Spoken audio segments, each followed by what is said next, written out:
उठाइए ना। Hello hello দিদি, বলছি একটা ঘর ভাড়া পাওয়া যাবে? হ্যাঁ ঘর ভাড়া পাওয়া যাবে, কালকে এসে দেখা করো। আচ্ছা আচ্ছা, ঠিক আছে ঠিক আছে।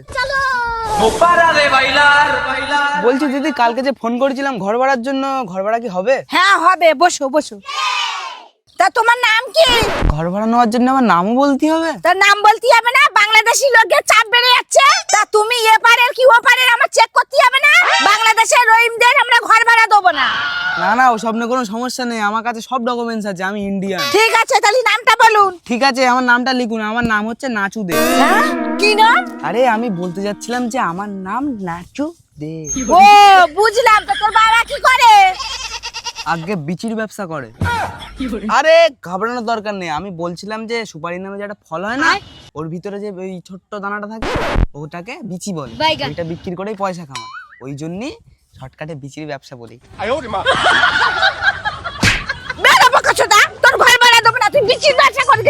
আমি পালাই আগে, আমার ঘর ভাড়া লাগবে না।